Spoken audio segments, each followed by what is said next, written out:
Bonsoir et bienvenue à tous pour la suite de la lecture de La malédiction de la momie. Pour la deuxième vidéo, toujours en mode test, je vais tenter de vous relaxer en lisant, comme je l'avais dit dans la précédente vidéo, une musique de fond en rapport avec la lecture du livre.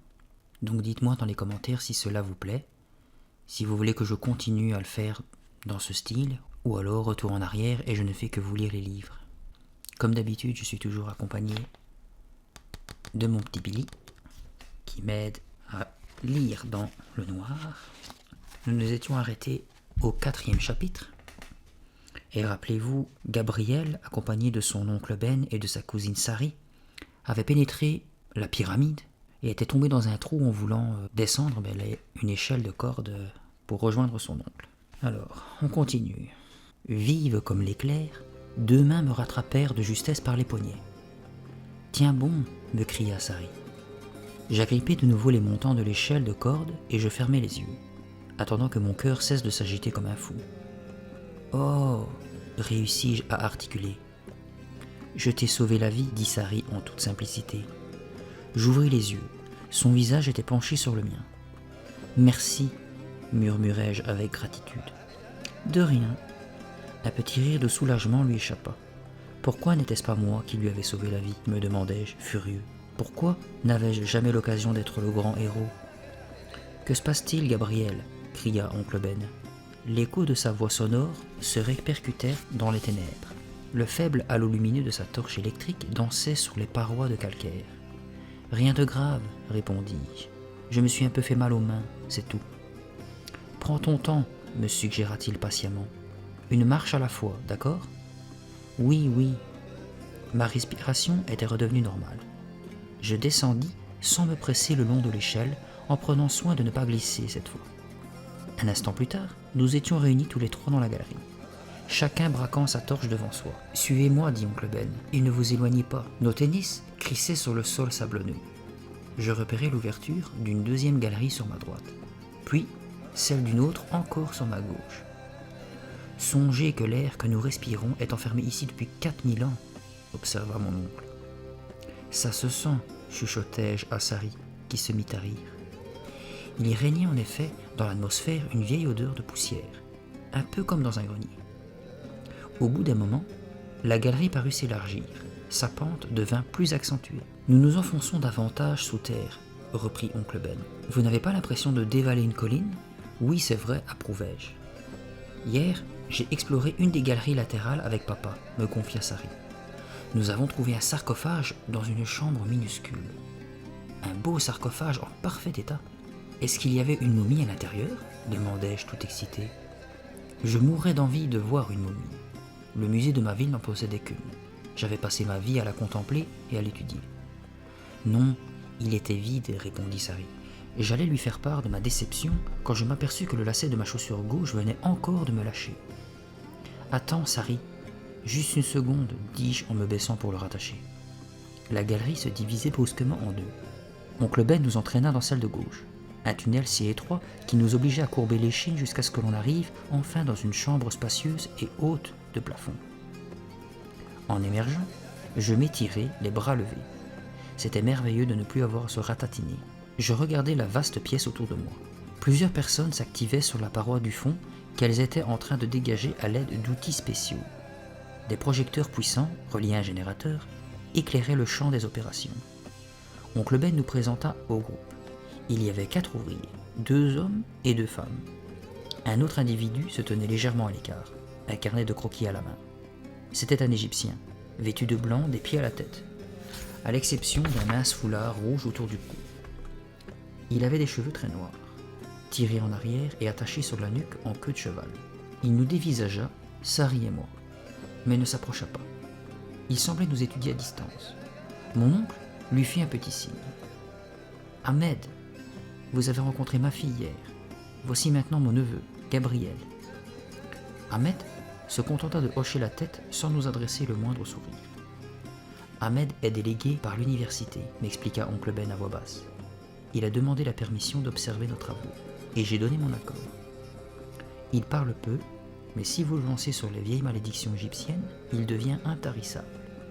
C'est lui qui n'arrête pas de me répéter que nous courons un danger mortel. Ahmed hocha de nouveau la tête et ne fit pas de commentaire. Il me regarda avec insistance un bon moment. Bizarre ce type, pensai-je. Je me demandais s'il accepterait de me raconter des histoires de malédiction et de mauvais esprits. J'étais sûr d'aimer ça. Oncle Ben se tourna vers ses ouvriers. « Alors, ça avance ?»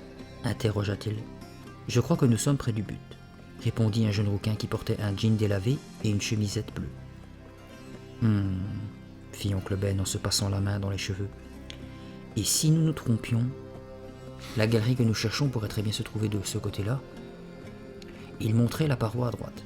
« Non, Ben, je suis certaine que nous brûlons, » intervint une jeune femme au visage maculé de poussière. « En attendant, j'ai quelque chose à vous montrer. » Elle l'emmena voir un grand monceau de pierres et autres débris. Il promena la lueur de sa torche sur ces vestiges, puis se pencha pour les examiner de plus près. « Très intéressant, Claire. » Ils entamèrent une longue discussion. Au bout d'un moment, 3 autres ouvriers entrèrent dans la chambre, armés de pelles et de pioches. L'un d'eux transportait une petite mallette de métal contenant une espèce d'appareil électronique. Cela ressemblait à un ordinateur portable. J'aurais voulu demander à oncle Ben ce que c'était, mais il continuait de discuter passionnément dans son coin avec la dénommée Claire. Je rejoignis Sari près de l'entrée de la chambre. Elle avait l'air de bouder. « Il nous a oubliés, » marmonna-t-elle. J'acquiesçai d'un hochement de tête, tout en baladant le faisceau de ma lampe sur le plafond craquelé. Sari poussa un soupir. C'est toujours pareil. Dès qu'il retrouve ses ouvriers, il ne pense plus qu'à son travail. N'empêche que nous sommes à l'intérieur d'une pyramide, dis-je, pour lui changer les idées. C'est incroyable, non ? Son visage s'éclaira. Du bout de sa chaussure, elle souleva un petit nuage de poussière. Ouais, regarde, de la poussière antique. Je m'empressais de l'imiter. Je me demande qui a posé le pied à cet endroit pour la dernière fois. Il y a 4000 ans, murmurai-je, d'un ton rêveur. Peut-être une prêtresse égyptienne ? Peut-être le pharaon en personne ? Si nous faisions un peu d'exploration, me proposa tout à coup Sari. Hein ? Ses yeux brillaient. Une étrange expression se lisait sur son visage. Allez, Gaga, suis-moi. On va s'aventurer dans une de ces galeries. Ne m'appelle pas Gaga, protestai-je. Tu sais bien que je déteste ça. Désolée, s'excusa-t-elle avec un gloussement. Tu viens ? On ne peut pas, ton père a dit que nous ne devions pas nous éloigner. Je risquai un coup d'œil du côté d'oncle Ben. Il échangeait des propos animés avec le type à la mallette. Il va être occupé pendant des heures, dit Sari en suivant mon regard. Il ne remarquera même pas notre absence. Mais Sari, d'ailleurs tu vois bien qu'il ne veut même pas nous avoir dans les pattes. Elle me prit par les épaules et poussa, m'obligeant à reculer vers l'entrée de la chambre. Sari, j'ai déjà fait ça hier, poursuivait-elle sans cesser de me pousser. On n'ira pas loin. Tu ne risques pas de te perdre. Toutes les galeries rejoignent celles qui débouchent ici. Oncle Ben était présent à genoux, s'entretenant avec un ouvrier qui donnait de légers coups de pioche à la base de la paroi. Sari, nous n'avons pas la permission, dis-je. Lâche-moi. C'est alors qu'elle me lança ce que je redoutais, ce qu'elle me lance toujours quand elle veut arriver à ses fins. Tu as la trouille ? Mais non, ton père a dit. Il a la trouille, chantonna-t-elle. La trouille, la trouille. C'était décidément odieux. Je m'efforçais de prendre mon air le plus menaçant. Arrête, Sari. Dis-moi, Gaga, aurais-tu la trouille ? Répéta-t-elle avec un sourire triomphant. Hein, Gaga ? Tu vas arrêter de m'appeler comme ça, m'étranglai-je. Elle se contenta de me regarder. Je finis par capituler avec une grimace écœurée. Bon, d'accord, allons faire ton exploration. Avais-je le choix ? J'ajoutai-je cependant, sans trop nous éloigner. Ne t'inquiète pas, on ne va pas se perdre. Je veux seulement te montrer quelques galeries que j'ai visitées hier. Dans l'une d'elles, il y a un drôle d'animal gravé sur la paroi. On dirait une espèce de chat, mais je ne suis pas sûr. Vraiment ? M'écriai-je aussitôt captivé. J'ai déjà vu des photos de gravures murales égyptiennes, et c'est peut-être un chat, m'interrompit Sari, ou peut-être une personne à tête d'animal. En tout cas, c'est bizarre. Où est-ce que tu as vu ça ? Suis-moi. Je lui emboîtai le pas, tandis qu'elle se glissait dans l'étroite galerie. En parvenant à l'endroit où celle-ci se scindait en deux, Sari prit le couloir de droite. « Tu es sûr que tu sauras retrouver le chemin ?» demandai-je. « Aucun problème, continue d'éclairer le sol devant toi. Un peu plus loin, il y a une petite chambre assez chouette. » Arrivé à un nouveau branchement, Sari s'engagea dans le couloir de gauche. Il y faisait un peu plus chaud, l'air dégageait toujours cette drôle d'odeur de moisi. Le couloir s'élargit. Sari se mit à marcher de plus en plus vite. « Hé, attends-moi » criai-je. Je découvris que mon lacet s'était encore défait. Avec un grognement excédé, je me baissai pour l'attacher. « Hé, Sari, attends !» Elle ne semblait pas m'entendre. Je voyais le halo de sa lampe danser au loin. Soudain, le halo disparut. Sa lampe s'était-elle éteinte ? Non, me dis-je. C'est probablement un tournant de la galerie qui m'empêche de la voir. « Hé, Sari, attends-moi !»« Attends !» Mes yeux s'efforçaient de percer les ténèbres. Pourquoi ne répondait-elle pas ? « Sari !» J'appelais encore et encore, écoutant l'écho de ma voix se répercuter le long de la galerie et s'évanouir dans le silence. Cela me mit en colère. Je me doutais de ce que Sari manigançait. Elle faisait exprès de ne pas répondre. Elle voulait prouver qu'elle n'avait peur de rien, alors que je m'affolais dès qu'on me laissait seul dans le noir. Je me rappelais soudain une époque lointaine où Sari et oncle Ben étaient venus séjourner chez nous, quelques années plus tôt. Nous devions avoir 7 ou 8 ans, Sari et moi. Nous étions en train de nous amuser dans le jardin. Il faisait gris, un orage menaçait d'éclater.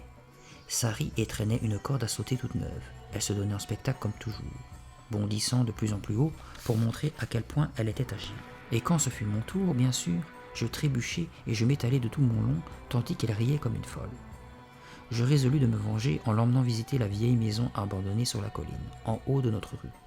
Tous les gamins du voisinage prétendaient qu'elle était hantée. Nous adorions quand même jouer dedans, malgré l'interdiction de nos parents qui nous répétaient qu'elle tombait en ruine et que nous risquions un accident. Je conduisis donc Sari devant la maison et lui racontai qu'elle était hantée. Je l'entraînai à l'intérieur par une fenêtre brisée du rez-de-chaussée. Dehors, le ciel devint tout noir et la pluie se mit à tomber à verse. L'ambiance parfaite pour vous donner la chair de poule. Au visage tendu de Sari, je vis qu'elle n'était pas très rassurée. Moi, je n'avais pas peur parce que je connaissais bien les lieux. Je m'amusais à fureter dans tous les coins, mais au bout d'un moment, je m'aperçus que nous étions séparés. Le tonnerre grondait, des éclairs fendaient le ciel. La pluie dégoulinait sur les planchers. Je décidai qu'il valait mieux rentrer chez nous, et j'appelai Sari. Pas de réponse.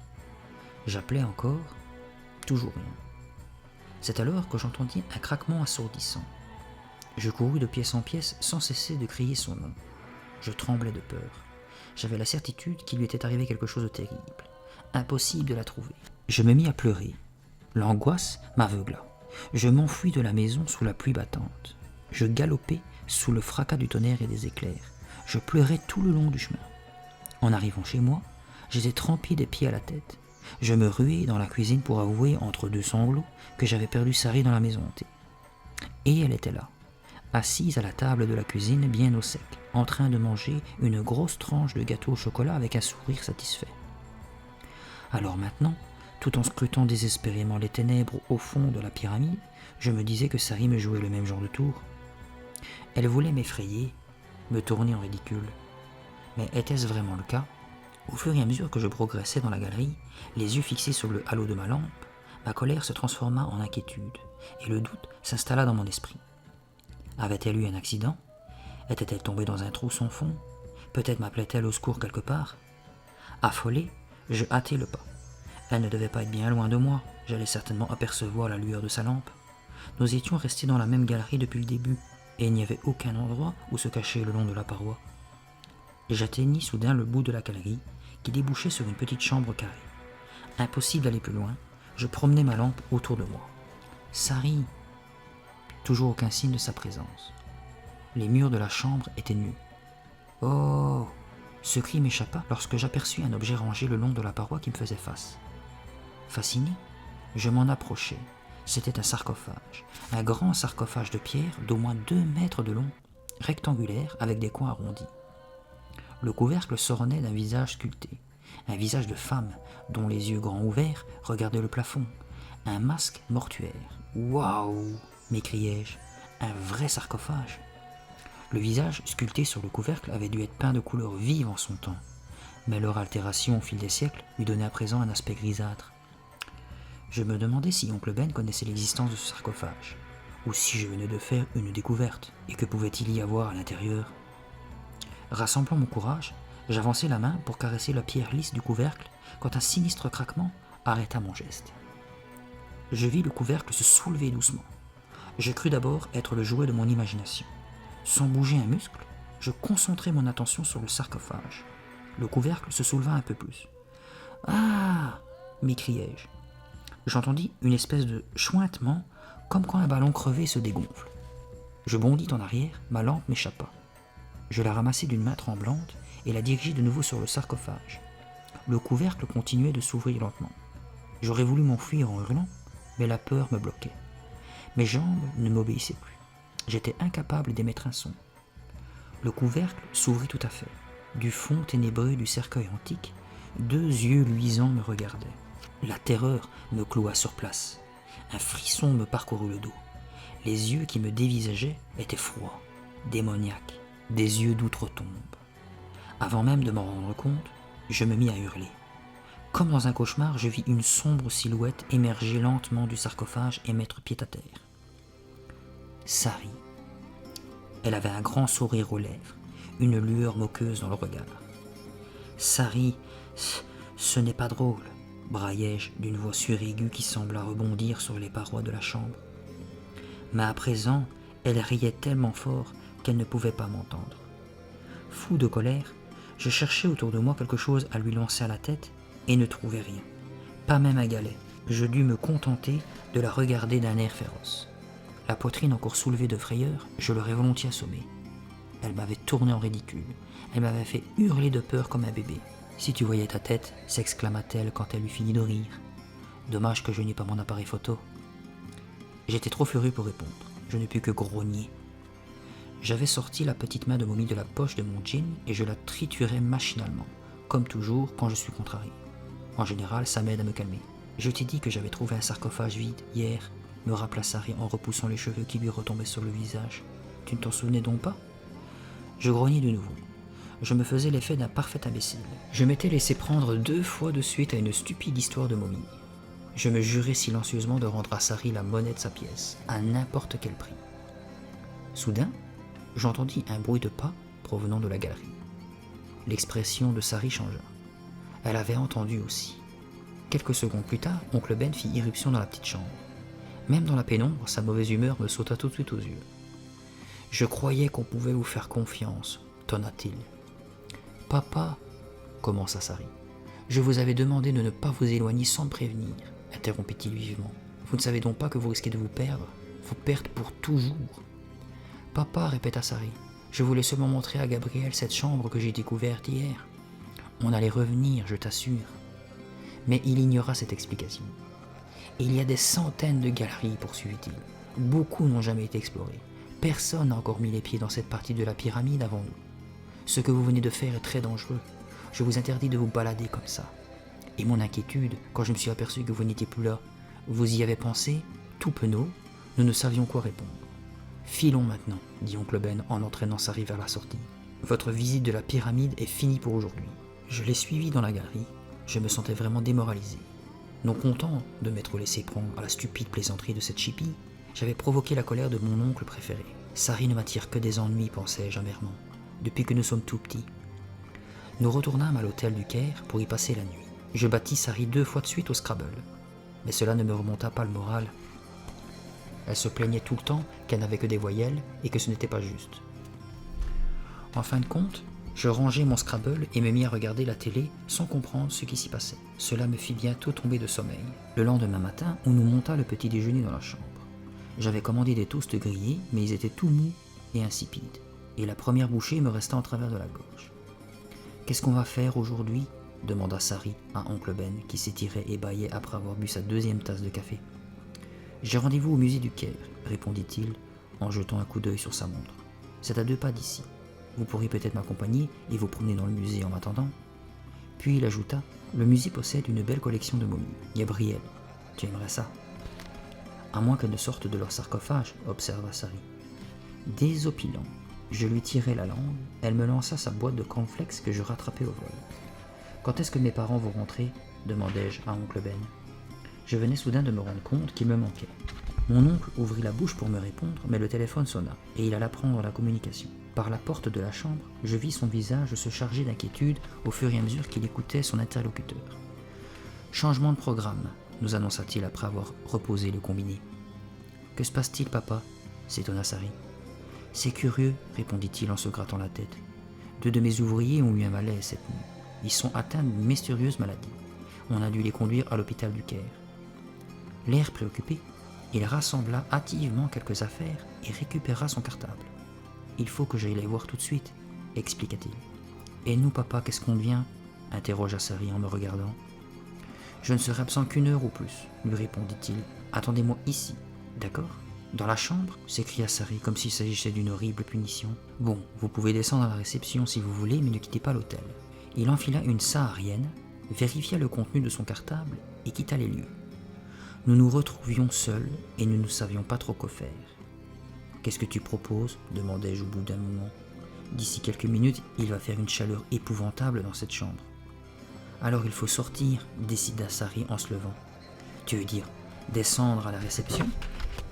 Non, je veux dire sortir dehors. Elle se dirigea vers le miroir du salon et se mit à brosser ses longs cheveux noirs. Mais oncle Ben nous a... Commençai-je. Nous n'irons pas loin, m'interrompit-elle. Si tu as peur, bien sûr, tu peux rester. Je lui fis une grimace dans le dos. Je ne pense pas qu'elle s'en aperçut. Elle était trop occupée à s'admirer dans la glace. D'accord, lui dis-je. On pourrait aller au musée, d'après ton père, c'est juste à côté. J'avais décidé de ne plus être celui qui geint et qui proteste. À partir de maintenant, je lui montrerai que j'avais de la témérité à revendre, moi aussi. Le musée ? Si tu veux, fit-elle en se retournant pour me regarder. Après tout, nous avons 12 ans, nous ne sommes plus des bébés, nous pouvons aller où bon nous semble. C'est sûr, affirmai-je. Je vais laisser un mot à oncle Ben pour le rassurer, au cas où il rentrerait avant nous. Je saisis un bout de papier et un crayon sur le bureau. Si tu as peur, Gaga, nous pouvons nous contenter de faire le tour du pâté de maison, reprit-elle d'une voix moqueuse. Elle me dévisageait, attendant ma réaction. Ne dis pas de bêtises, répliquai-je. Nous allons au musée, sauf si c'est toi qui as peur. Ne dis pas de bêtises, minauda-t-elle en s'efforçant de m'imiter. Et ne m'appelle pas Gaga, ajoutai-je. Gaga, Gaga, Gaga, répéta-t-elle, juste pour m'ennuyer. Je laissai un message bien en évidence et quelques instants plus tard, dans le hall de l'hôtel, je demandai à la jeune réceptionniste le chemin du musée.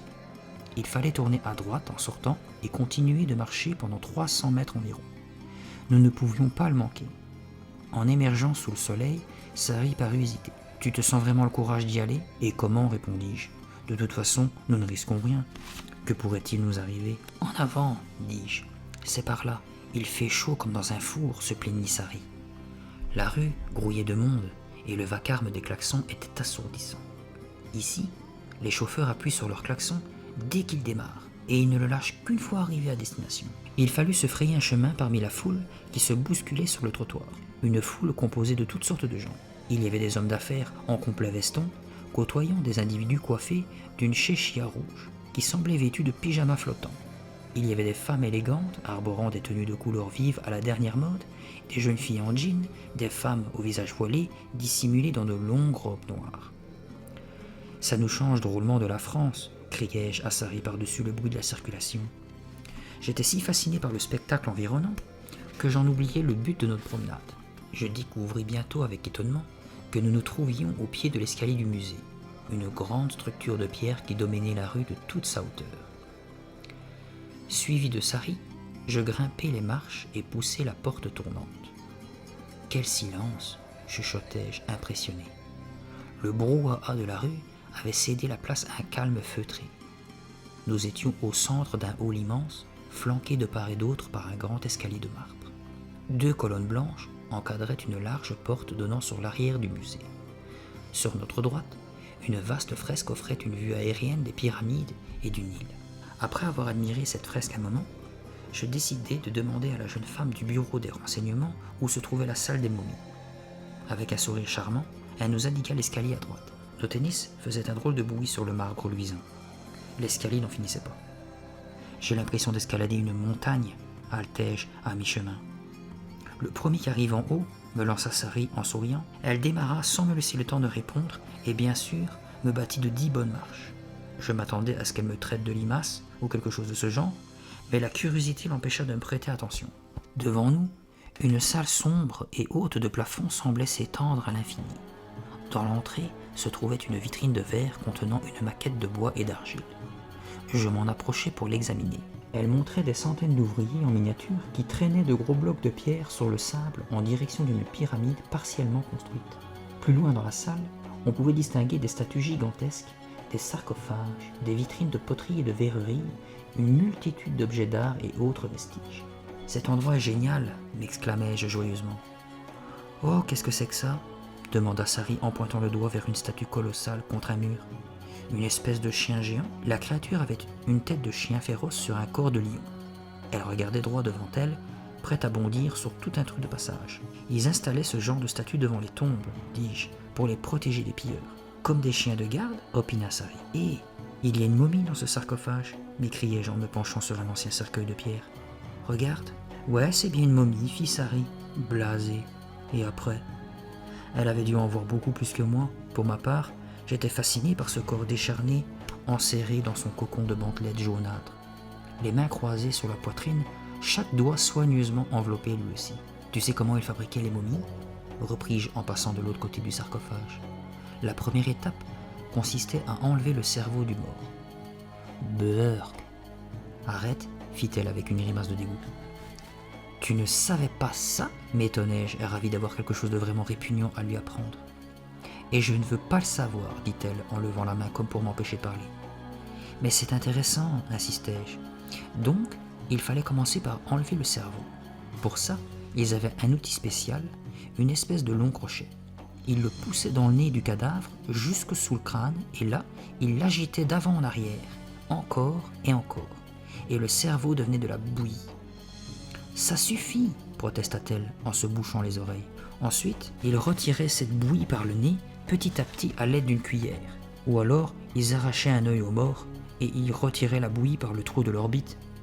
De l'orbite, hein. Gabrielle, je t'en prie, supplia Sari. Elle avait le teint vert et paraissait sur le point de vomir. Moi, j'étais aux anges.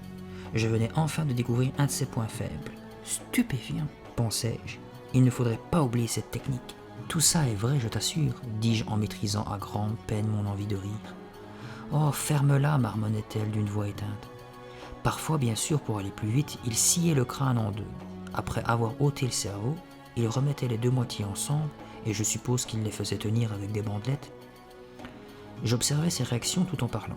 Elle semblait de plus en plus mal à l'aise, respirait avec difficulté. Aurait-elle la bonne idée de vomir ?